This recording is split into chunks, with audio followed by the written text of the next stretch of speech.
Hello po sa inyong lahat mga ka-crypto. Ako po si Pinoy Crypto Trader at sa video na ito ay atin pong pag-uusapan dito ang katanungan ni ka-crypto dito. Kung saan ay tinatanong po niya kung magkaibang nga ba ang 1,000 times sa 1,000% nag-gain.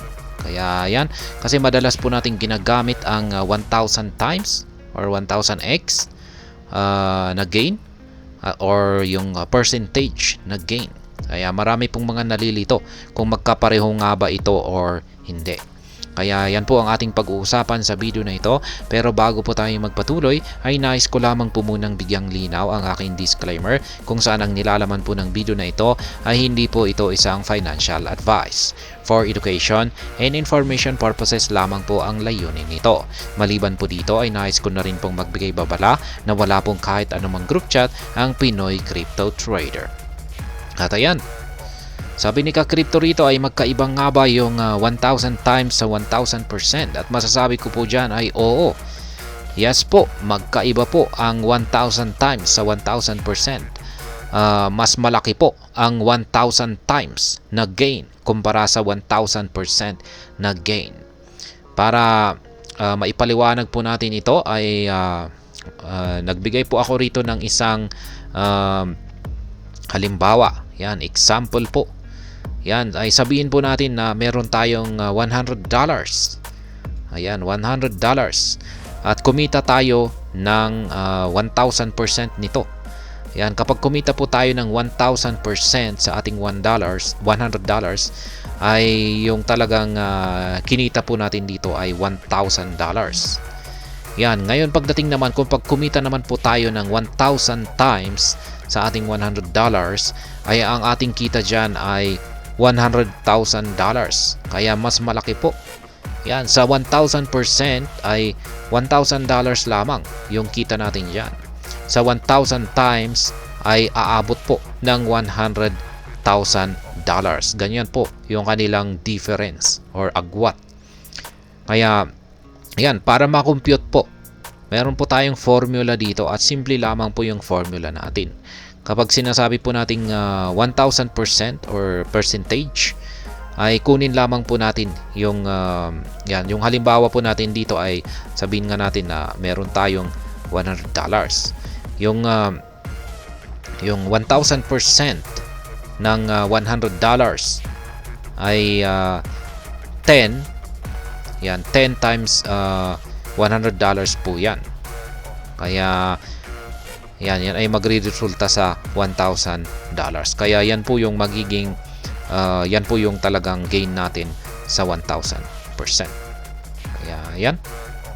Uulitin ko, yung 1,000% ng $100 ay 10. 10 times $100. Kaya makukuha po natin ang $1,000 na gain. Kaya yan pong muli ang kita natin dito sa 1,000% na gain. Ngayon ay pagdating naman po rito sa 1,000 times na gain ay mas madali po itong i-compute. Kasi ang gagawin lamang po natin ay yung 1,000 times times $100. Ganyan lamang po, imumultiply na po natin yung ating $100 na ito, $100 na ating puhunan.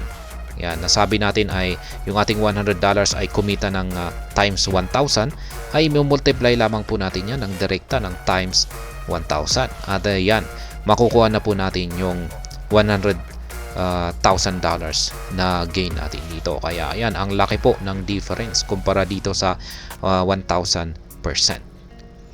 Kaya ganyan lamang po.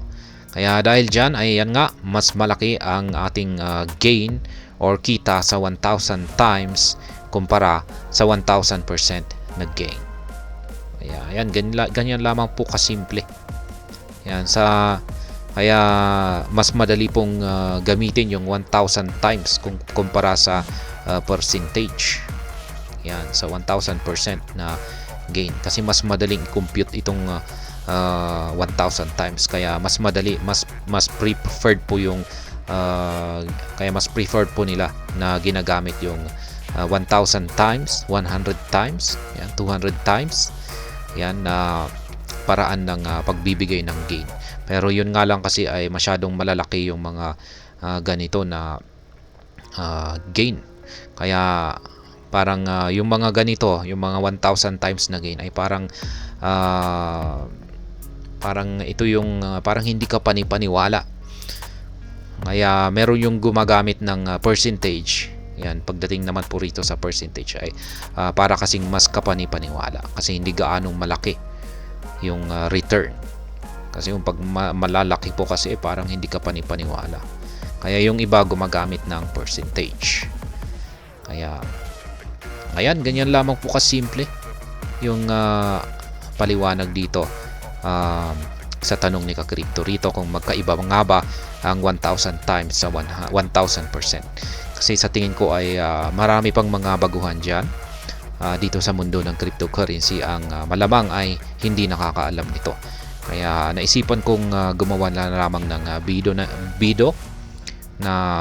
na siyang nagpapaliwanag po rito para maiwasan po natin ang paulit-ulit na katanungan tungkol dito. At ayan, hanggang dito na lamang po tayo sa video na ito. Sana po ay inyong nagustuhan ang aking paliwanag sa video na ito. Kung inyo po itong nagustuhan, pakiclick lamang po ang like button nito. Para naman po sa mga bago lamang dito, kayo po ay aking inaanyayahan para mag-subscribe. Pakiclick na rin po ang bell icon nito dahil ito po ang siya magsisilbing notification nito sa mga bago kong videos na akin pong ina-upload sa aking YouTube channel na ito. Marami pong salamat sa panonood. Ingat po tayo lagi at God bless po sa ating lahat.